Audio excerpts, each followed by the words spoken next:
Hermanos y hermanas, hoy nos encontramos no solo con el peso de una tragedia, sino con la oportunidad de redescubrir el poder de nuestra fe en tiempos de crisis. La tormenta que golpeó Polonia no solo dejó destrucción material, sino una ola de miedo y confusión que sacudió el alma de muchos. Sin embargo, es precisamente en estos momentos de oscuridad cuando la luz de Dios brilla más fuerte, porque cuando la tierra tiembla y los cielos se desatan, recordamos que nuestra verdadera fortaleza no proviene de lo que podemos controlar, sino de aquel que controla todo. La devastación visible en las calles y hogares de Polonia nos recuerda la fragilidad de nuestras vidas. Los vientos pueden arrancar árboles, los edificios pueden caer, pero el espíritu que confía en Dios se mantiene firme. Nos enfrentamos a una realidad cruda, donde lo que dábamos por sentado se desvanece en un instante, pero en medio de la tormenta hay una verdad inmutable. Dios está presente y su plan es perfecto. Aunque no siempre entendemos el porqué, podemos confiar en que incluso las pruebas más duras forman parte de un propósito mayor. La tormenta nos llama a ser más que espectadores del caos. Nos invita a ser faros de esperanza en medio de la confusión, a unirnos en oración por aquellos que sufren y a recordar que, aunque no podemos detener los vientos ni calmar las aguas, podemos encontrar refugio en el amor y la promesa eterna de Dios. El viento comenzó a golpear con una fuerza inusitada, alcanzando velocidades de hasta 185 kilómetros por hora. Polonia se vio atrapada en una tormenta que nadie esperaba que fuera tan devastadora. Los edificios parecían tambalearse ante la furia de la naturaleza, techos volando por los aires, ventanas rotas y fachadas completamente destruidas. Todo sucedía en cuestión de segundos. Los árboles que alguna vez adornaron las calles y los parques fueron arrancados de raíz, como si fueran simples ramas secas. Algunos de estos árboles cayeron sobre casas, autos y hasta líneas eléctricas, dejando a miles de personas sin suministro eléctrico. Las calles se convirtieron en verdaderos campos de batalla. Objetos que minutos antes eran parte de la vida cotidiana volaban descontroladamente, impulsados por la fuerza brutal del viento. Señales de tránsito, postes y hasta vehículos ligeros fueron arrastrados varios metros, chocando unos contra otros. En medio del caos, era imposible predecir qué objeto saldría disparado a continuación. El ruido ensordecedor de las ráfagas de viento se mezclaba con el crujido de los árboles al partirse, generando una sensación de descontrol total. Tanto en las grandes ciudades como en los pequeños pueblos, el impacto fue devastador. Zonas urbanas, con sus grandes edificios y densas infraestructuras, se convirtieron en laberintos intransitables. Las calles quedaron bloqueadas por escombros, los semáforos dejaron de funcionar y la desesperación comenzó a apoderarse de la gente. Los servicios de emergencia no daban abasto ante la cantidad de llamadas de auxilio. Casas inundadas por las lluvias torrenciales, sótanos llenos de agua, techos colapsados. En algunos lugares, las familias intentaban salvar lo poco que podían mientras el agua seguía subiendo. En las áreas rurales, los campos que antes estaban llenos de cultivos, ahora eran un paisaje de desolación. Las cosechas fueron arrasadas en minutos, dejando a los agricultores con enormes pérdidas. El ganado, en su intento desesperado de huir de la tormenta, se dispersó y muchos animales no sobrevivieron al impacto de los vientos o a las inundaciones que siguieron. La vida cotidiana, tanto en las ciudades como en los pueblos, se detuvo por completo, como si todo Polonia hubiera quedado atrapada en una pesadilla de la que no podía despertar. El cielo, que durante el día había estado nublado pero tranquilo, se oscureció rápidamente, anunciando lo que estaba por venir.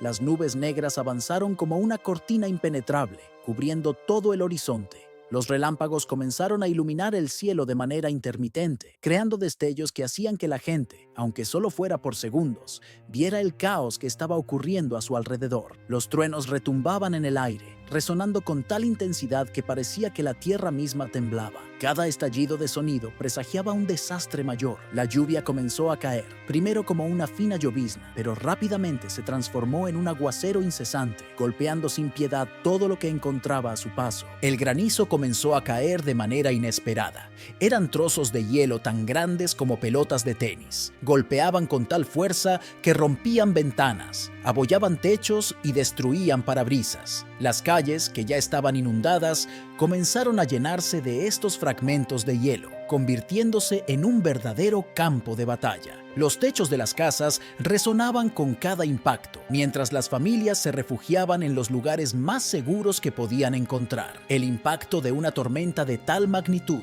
no solo se mide en términos de destrucción material, sino en las profundas cicatrices que deja en el corazón de quienes la experimentan. Para muchas familias polacas, el golpe más devastador no fue la pérdida de sus casas o pertenencias, sino la sensación de inseguridad que se instaló en sus vidas.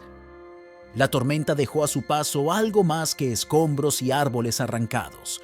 Dejó un miedo palpable que tardará mucho más en disiparse que las aguas de las inundaciones. La ansiedad se ha vuelto una constante, especialmente para aquellos que vieron sus hogares reducidos a ruinas. ¿Qué hacer cuando lo que antes considerabas seguro y estable desaparece en cuestión de minutos? Este tipo de eventos despierta una sensación de vulnerabilidad que no es fácil de mitigar. La incertidumbre sobre el futuro, sobre cómo reconstruir lo perdido, cómo volver a sentir seguridad bajo el mismo techo, atormenta a muchas personas. La comunidad se enfrenta no solo a la devastación física, sino a una tormenta emocional que ha arrasado con su estabilidad mental. Muchas familias, al perder sus medios de vida, ven cómo se desploma la seguridad que esos trabajos representaban. El sustento diario, las pequeñas rutinas, todo ha cambiado de manera abrupta. El miedo no solo está en los daños tangibles, sino en el futuro incierto. No saber si habrá ayuda suficiente, si los recursos llegarán a tiempo, o si será posible reconstruir la vida que una vez conocieron. Sin embargo, en medio de tanta adversidad, la solidaridad surge como una chispa de esperanza. Es en estos momentos cuando las comunidades muestran su verdadera fortaleza. Los vecinos se unen para ayudarse entre sí, compartiendo lo poco que queda. El apoyo mutuo se vuelve un faro en la oscuridad, donde no solo se trata de reconstruir casas, sino de levantar a quienes han quedado emocionalmente devastados. A veces, un simple gesto de amabilidad, como ofrecer un lugar donde dormir, compartir alimentos o brindar palabras de consuelo, puede marcar la diferencia entre la desesperación y la esperanza. En las calles se ve cómo las personas se organizan, intentando despejar los escombros, ofreciendo su mano de obra voluntaria o incluso creando redes de apoyo emocional para aquellos que han quedado sumidos en el miedo. Pero a pesar de toda esta solidaridad interna, la magnitud de la destrucción demanda algo más: la ayuda externa. Las comunidades no pueden hacerlo todo por sí solas. La necesidad de asistencia material y psicológica se vuelve urgente. Los servicios de apoyo emocional se tornan esenciales para tratar el trauma colectivo, porque no solo se reconstruyen paredes, se necesitan herramientas para reconstruir la confianza, la seguridad y la estabilidad emocional. Aún más desconcertante fue el fenómeno que ocurrió poco después. El río de Varsovia se tiñó de rojo de la noche a la mañana, dejando a la población sumida en una mezcla de asombro y miedo. Nadie esperaba que el río, que normalmente fluía tranquilo y sereno, se convirtiera en una corriente de agua carmesí, como si la misma naturaleza hubiera decidido alterar sus leyes. Al amanecer, la vista era impactante. Los transeúntes se detenían junto al río, mirándolo con incredulidad, mientras las autoridades locales se apresuraban a investigar qué había ocurrido. La primera reacción fue de absoluto desconcierto. Los teléfonos de las oficinas de emergencias no dejaban de sonar, llenos de llamadas de ciudadanos alarmados que querían entender cómo y por qué el agua había cambiado de color tan repentinamente. Los medios locales se hicieron eco del evento rápidamente, y en cuestión de horas, las imágenes del Río Rojo comenzaron a circular por todas partes. El desconcierto de las autoridades era palpable. Mientras las primeras investigaciones se llevaban a cabo, nadie parecía tener una explicación convincente. Algunos habitantes, recordando antiguas historias o incluso textos religiosos, comenzaron a hacer comparaciones inquietantes. El agua roja recordaba pasajes bíblicos que hablaban de plagas y castigos divinos. La tensión aumentaba, especialmente entre aquellos que veían en este fenómeno algo más que un simple accidente natural. ¿Podría ser este un signo de algo más grande, algo que escapaba a la comprensión humana? Los rumores y especulaciones comenzaron a circular. Las redes sociales se llenaron de teorías, algunas racionales, otras más fantásticas, pero todas buscando darle sentido a lo inexplicable. Los científicos pronto ofrecieron sus primeras hipótesis. Algunos sugirieron que podría tratarse de contaminación industrial.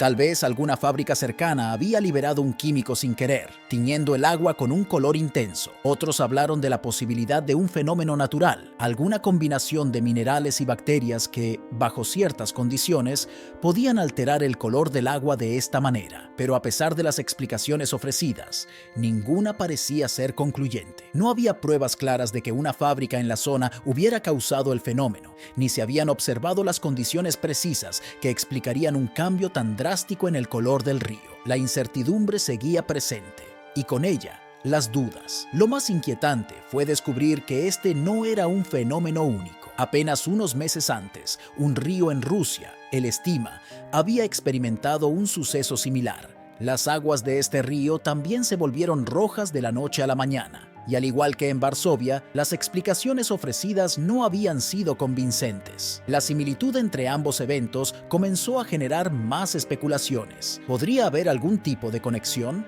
Algunos comenzaron a teorizar sobre causas globales, algo que afectaba a la naturaleza en diferentes partes del mundo. Otros, más inclinados a interpretaciones religiosas o espirituales, vieron en estos eventos señales de advertencia, presagios de algo mayor que aún estaba por venir. La coincidencia entre los dos fenómenos despertó aún más el temor en las comunidades locales, que se preguntaban si lo que estaba ocurriendo era solo el comienzo de algo más grande. A medida que pasaban los días, los científicos seguían investigando, tomando muestras del agua, analizando posibles fuentes de contaminación, pero el misterio seguía sin resolverse. Mientras tanto, la población seguía en vilo. El río Rojo se convirtió en un símbolo de la fragilidad de la naturaleza y de cómo, en ocasiones, la humanidad se encuentra impotente ante fenómenos que no puede explicar. Algunos habitantes de Varsovia comenzaron a organizar rituales y plegarias junto al río, buscando en la fe una respuesta que la ciencia no podía ofrecer. Los fenómenos como el del río Rojo en Varsovia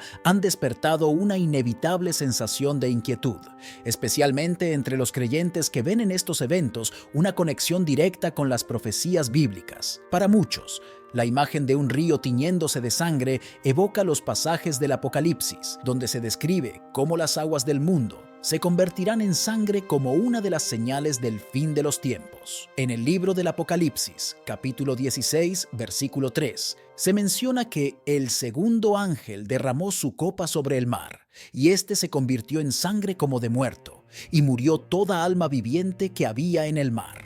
La semejanza entre este pasaje y los recientes fenómenos es inquietante. Es posible que estemos presenciando las primeras señales de algo mucho más grande, algo que ha sido advertido durante milenios en las Escrituras. Para los que observan estos eventos con los ojos de la fe, la conexión parece obvia.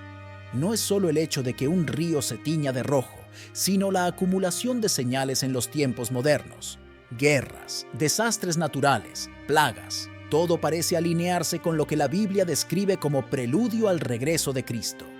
En Mateo 24, Jesús mismo advierte que habrá guerras y rumores de guerras. Habrá hambres, pestes y terremotos en diferentes lugares. Estos fenómenos no son nuevos, pero su intensidad y frecuencia han despertado la reflexión sobre si estamos viviendo en una época de especial relevancia espiritual. La Biblia también habla de cómo, en los últimos días, la naturaleza misma se desatará en un caos que la humanidad no podrá controlar, como una advertencia de lo que está por venir. ¿Podría el río Rojo ser parte de este desbordamiento de señales? La sensación de urgencia entre los creyentes no es solo una cuestión de temor, sino también de preparación. Estos eventos invitan a una profunda reflexión sobre el estado espiritual de cada persona. Si de verdad estamos cerca del cumplimiento de las profecías, es vital estar preparados, no solo física o materialmente, sino espiritualmente. El llamado no es a huir o esconderse, sino a fortalecer la fe y volver a las raíces de la creencia. En un mundo donde la tecnología y la ciencia parecen tener respuestas para todo, estos fenómenos nos recuerdan que hay fuerzas mayores que aún no comprendemos y que tal vez estén fuera del control humano. La Biblia habla de estar preparados, de mantenernos alertas, porque no sabéis el día ni la hora en que el Hijo del Hombre vendrá. Para muchos, estos tiempos turbulentos son una oportunidad para reflexionar sobre sus vidas y su relación con Dios. No se trata solo de temer el fin, sino de comprender que cada una de estas señales es una oportunidad para reenfocar nuestras prioridades. El Apocalipsis, lejos de ser solo un relato de destrucción, es también un mensaje de esperanza. Nos dice que, tras las pruebas y tribulaciones, habrá una renovación, una nueva creación, un cielo y una tierra nuevos. Pero para llegar allí, las Escrituras dejan claro que primero vendrán tiempos difíciles, tiempos de purificación, y estos fenómenos naturales pueden ser parte de ese proceso. Citar las palabras de Jesús en Mateo es recordar que las señales no son solo advertencias de castigo, sino también una invitación a la transformación. Y habrá señales en el sol, en la luna y en las estrellas, y en la tierra angustia de las gentes, confundidas a causa del bramido del mar y de las olas. Dice Lucas 21:25, no son simples desastres, sino una llamada de atención para toda la humanidad. Cada una de estas señales nos recuerda que, más allá de lo terrenal, hay un propósito divino, un plan que está en marcha. El Río Rojo, tanto en Varsovia como en otros lugares, podría ser una advertencia clara de que el tiempo es limitado. Para los que creen, es el momento de estar listos, de fortalecer la fe y de buscar refugio en las promesas de Dios. En estos momentos de incertidumbre, el miedo puede apoderarse fácilmente del corazón, pero también es una oportunidad para renovar la confianza en que, a pesar de todo, Dios está en control. Al final, las profecías bíblicas no solo hablan de destrucción, sino de redención. La clave está en cómo interpretamos estas señales y, más importante, en cómo nos preparamos para lo que está por venir. De la misma manera, la resurrección de Jesucristo es mucho más que un evento que ocurrió hace 2000 años. Es el pilar sobre el cual se construye toda la fe cristiana. Sin la resurrección, el mensaje de Jesús quedaría incompleto. Pero la tumba vacía no es solo una historia de victoria sobre la muerte física, sino una promesa tangible de que la vida no termina en el dolor ni en la oscuridad. Para los creyentes, esa resurrección representa la esperanza definitiva, la certeza de que existe una vida eterna más allá de este mundo lleno de sufrimiento, dificultades y pérdidas. No importa cuán desesperada sea la situación, la resurrección nos recuerda que hay luz al final del túnel. Cuando Jesús salió de esa tumba, no solo venció la muerte por él mismo, lo hizo por todos nosotros. En los momentos más oscuros, cuando el dolor parece insoportable o los desafíos parecen insuperables, los cristianos pueden mirar hacia ese momento como una señal de que Dios tiene el poder de transformar cualquier circunstancia. El sacrificio de Jesús en la cruz es la manifestación máxima del amor de Dios por la humanidad. A través de ese sacrificio, Jesús tomó sobre sí mismo el peso de nuestros pecados. Romanos 5:8 lo dice claramente. Pero Dios muestra su amor para con nosotros, en que siendo aún pecadores, Cristo murió por nosotros. No fue un sacrificio obligado, fue un acto de amor puro y desinteresado. Al dar su vida, Jesús abrió el camino para que todos los seres humanos pudieran encontrar el perdón y una vida nueva. Este es el mensaje de la cruz. No importa cuántas veces hayas fallado, no importa cuán lejos te hayas desviado, el sacrificio de Cristo es lo suficientemente poderoso como para redimirlo todo. Es en la cruz donde los cristianos encuentran la fuerza para enfrentar cualquier prueba, sabiendo que el amor de Dios es más grande que cualquier problema o adversidad. La cruz, lejos de ser un símbolo de derrota, es un símbolo de triunfo. Es a través de la muerte de Jesús que la vida fue restaurada. Como dice Romanos 6:4, fuimos pues sepultados juntamente con Él para muerte por el bautismo, a fin de que como Cristo resucitó de los muertos por la gloria del Padre, así también nosotros andemos en vida nueva. Este versículo nos habla de la nueva vida que se nos ofrece. No solo una vida eterna después de la muerte, sino una vida renovada aquí y ahora. La resurrección de Cristo no solo transforma nuestro futuro, transforma nuestro presente. Nos da la fuerza para levantarnos cada día con la certeza de que, a través de su sacrificio, tenemos la posibilidad de empezar de nuevo, de ser renovados por su amor y su gracia. En los momentos de dificultad, el sacrificio y la resurrección de Jesús ofrecen consuelo y fortaleza. El apóstol Pablo, en Primera de Tesalonicenses 4, 16 y 17, escribe: «Porque el Señor mismo, con voz de mando, con voz de arcángel y con trompeta de Dios, descenderá del cielo, y los muertos en Cristo resucitarán primero. Luego nosotros, los que vivimos, los que hayamos quedado, seremos arrebatados juntamente con ellos en las nubes para recibir al Señor en el aire, y así estaremos siempre con el Señor». Este pasaje ofrece consuelo a los creyentes, recordándoles que Cristo no solo resucitó, sino que también regresará. Ese regreso es el cierre definitivo de la promesa. No solo resucitaremos, sino que viviremos eternamente con Él. En tiempos de dolor o pérdida, estas palabras traen una paz indescriptible, sabiendo que nuestro destino final está asegurado en Cristo. La resurrección y el sacrificio de Jesús son el fundamento de la esperanza cristiana. No importa cuán graves sean los problemas, cuán profundas las heridas o cuán grande el dolor, la promesa de la vida eterna y el perdón a través de la cruz ofrecen una esperanza inquebrantable. Jesucristo no solo es un Salvador que murió, es un Salvador que vive, y porque Él vive, los creyentes también pueden enfrentar el mañana con fe. La cruz nos recuerda que no hay amor más grande que el de Jesús, y la tumba vacía nos asegura que ese amor triunfó sobre la muerte misma. La vida cristiana no es simplemente una cuestión de seguir un conjunto de reglas o tradiciones, sino de vivir cada día con la conciencia de que Jesús regresará. Su segunda venida no es un concepto lejano, sino una realidad inminente que debe motivarnos a estar siempre preparados. Jesús mismo lo dijo en Mateo 24. 44. Por tanto, también vosotros estad preparados, porque el Hijo del Hombre vendrá a la hora que no pensáis. Este llamado a la preparación no se trata de vivir con miedo, sino con expectación y con un profundo compromiso de seguir sus enseñanzas. En un mundo que constantemente nos distrae con placeres temporales y preocupaciones mundanas, es fácil perder de vista lo verdaderamente importante. Pero Jesús nos advierte que debemos estar vigilantes, que no podemos dejar que el brillo del mundo apague nuestra fe o nos desvíe del camino. Vivir una vida cristiana plena implica mucho más que asistir a la iglesia o cumplir con ciertos rituales. Es una invitación a reflejar a Cristo en todo lo que hacemos. Eso significa que debemos cultivar virtudes como la justicia, la fe y la compasión. La justicia no se trata solo de cumplir con la ley, sino de vivir de manera recta ante los ojos de Dios, actuando con integridad y defendiendo lo que es correcto, incluso cuando es difícil. La fe, por otro lado, es lo que nos sostiene en los momentos de incertidumbre. Hebreos 11:1 nos recuerda que la fe es la certeza de lo que se espera, la convicción de lo que no se ve.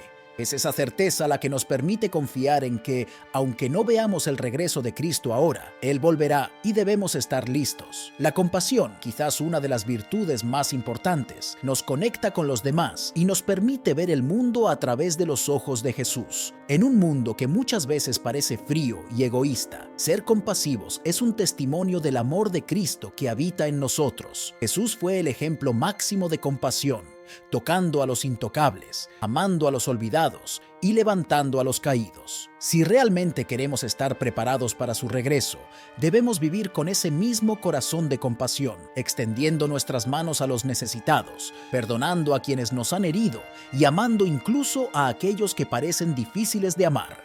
Gracias por ver este video. Si te ha inspirado, no olvides suscribirte para más contenido y activar la campanita para recibir notificaciones. Que Dios te bendiga.